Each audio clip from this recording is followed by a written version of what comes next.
to all have their say. I have said everything I needed to say, guys. I'm going to start with volume because, you don't have a lot of time.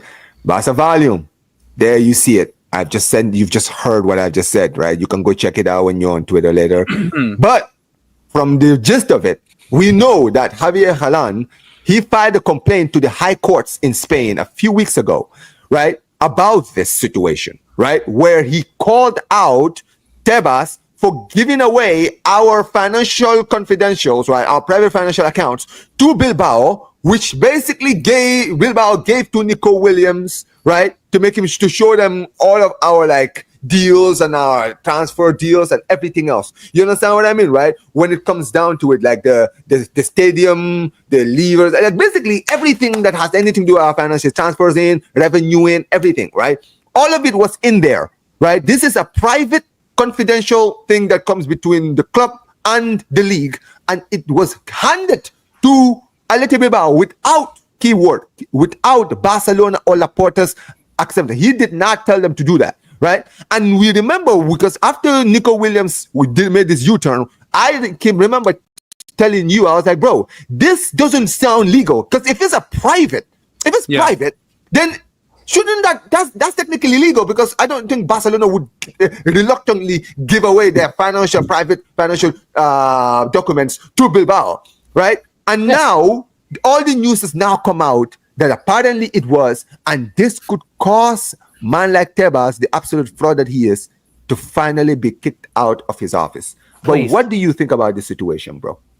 Yeah, no. So honestly, I'm gonna be honest. I was really outraged when the whole Nico Williams situation.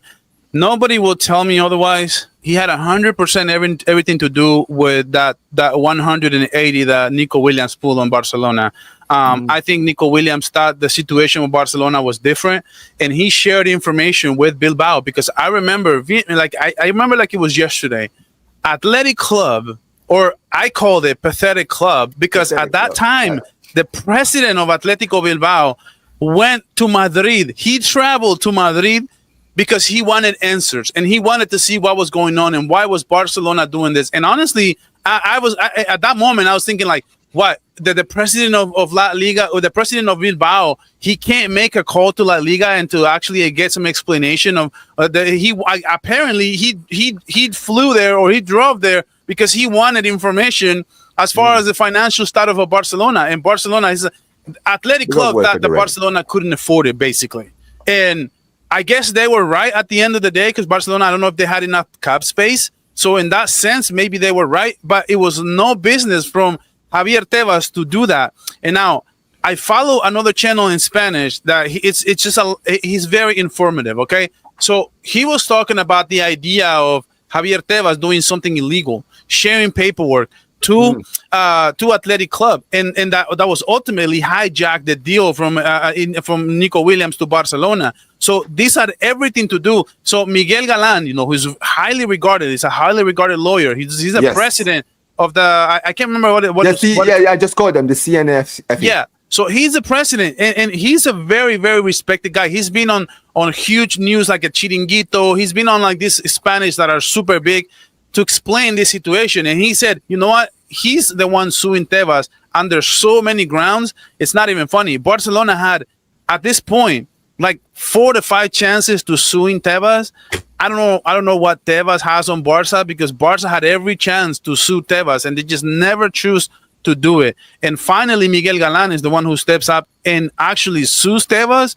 And this person that I was talking to you about is a content creator. He was talking about, if Tebas gets sued, he's got a 50-50 chance that he's going to lose his spot. So now that he's being sued, this is very realistic. This is what I'm trying to tell you. So I'm telling you all this to tell you that this is a very, very serious, and Tebas has a realistic chance of losing his presidency. The presidency. And you know what?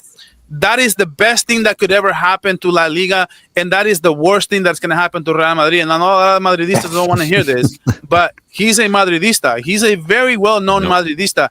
And, how can La Liga have a president who is a self-proclaimed Real Madrid fan? That makes 0 sense. That will be like Adam Silver saying that he's a Lakers fan, and every single time they get in the ping pong ball that they do with the draft, and they do the worst teams. And they do talk about it. So Can he say he's a Lakers fan? Can all of a sudden Roger Goodell go and say that he's a Patriots fan, and every single call seems to go the Patriots way? Like there's a stigma. So now that there's a stigma that every single call, every single penalty that goes in Real Madrid's favor. So now when there's a Madridista as a president, what's the deal? And I know what Madridistas are going to try to sell you. Okay, they're going to sell you. Well, Real Madrid voted that he shouldn't be president. That was bullcrap, because this was basically there's only 2 teams that voted for him against, so it wasn't going to make a difference anyway. So that it's easy for Real Madrid to say they didn't vote on Tebas when Tebas was already the going runaway president that was going to be. So to me, that says nothing about Real Madrid. That's just a narrative thing that they want to say they didn't vote for Tebas, but Tebas was already going to win this spot anyway. So to me, the best thing that ever happened to La Liga in the last, I don't know, hopefully, I think 10 maybe 5 to 10 years is Tebas out, bro. Agreed. Yeah. I'm going to say one thing to add to that too, bro. You look at everything from Barca's standpoint, it's bad. Bigger picture, this league has legitimately gotten worse with him as president. Think about what this league has become. This league is now, La Liga is a selling league. We don't even retain talent in this league anymore because of all of these crazy rules that he's implemented. He doesn't allow anybody to buy. I think one of the most egregious sales recently was the center back who went to Sunderland. Albert. Yes, Albert. Hey, bro, for peanuts because of the rules that are implemented by defender, right? For They peanuts, had to bro. sell him to register 12 players, right? Makes no sense. Levante had 3 players registered on the week of the league starting. And they have to play Barcelona in like a couple of days. Bro. It's the most egregious thing he's done is not even. I know this is a Barca show, but like at the end of the day, bro, the league is better off without this man as president. And you know what 100%. the Prem says? You know what the Prem says? It's okay. Pay it next year. It's fine. Yep. You can roll over your debt. You can register the play. That's what the Prem does.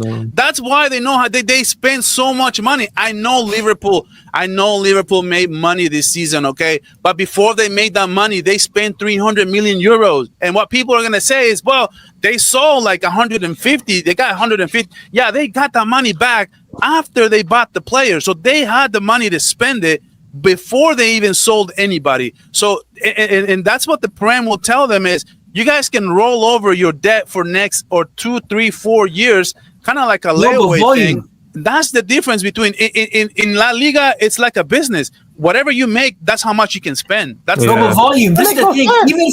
Even if you wanna, like forget about Liverpool, because you could say whatever. Somebody could say that they sell well, but let's compare Barca to like Man United. Both teams sell very bad, right? But United still spend like 200 million, sometimes north of that, every single summer. And the reason why is because the rules in the Premier League is super loose. It's very, like you say, a lot of times team friendly. But in La Liga, I just feel like it's now people are finally waking up that this Tebas guy, it's not just a Barcelona thing. Getafe is struggling. All these teams, Levante. You're going to see, I think Mallorca.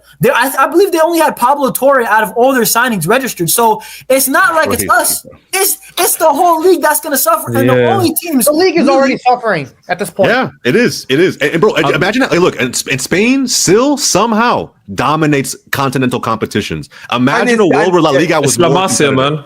Bro, if we had the freedom to go and get our players, bro, this league would literally rip your absolutely, man. But we did it before. We did it before. I don't know why everyone's surprised. The 2010s, we were the ones who dominated Europe. Barcelona and Real Madrid won 90% of the Champions Leagues. Bro, Atletico Madrid went to the 2 Champions League finals. The Valencia Sevilla went to the Champions League. Sevilla won. They have the most Europa Leagues. But I went to a semifinal against Liverpool when I Emery, bro. There's so many instances. Every year the league gets worse. The Premier League, they're just getting farther. Even Barcelona, La Liga is now League On level. No, I wouldn't say League On, but I think if we don't get rid of Tebas, we are in danger of becoming the next Serie A. I'm not even kidding. Yeah. Because here's the thing, bro. Because that's the thing, right? When you think about it, right? I used to say, and you know what's funny? I said this 2 years ago when we were struggling to sign. I'm like, bro, people think that this is just a Barca thing, guys. The reason they're using Barcelona, they're using Barca as an example, all right? Because Barca are one of the biggest clubs in Spanish football, right? So if he can do this to Barca, then guess what? That's like Getafe and Mallorca. You guys are not exempt. You guys, bro, I did it to Barca. What makes you think you guys are safe? You understand what I mean, right? Omar, but look at this. Look at this. Even look at his favorite club. Look at Madrid, right? Wasn't there a time where like Madrid, doesn't matter who they were targeting, Galacticos, right? Doesn't matter who in the world they were looking at. They'd pay any sum to get that player in. Now what do we see?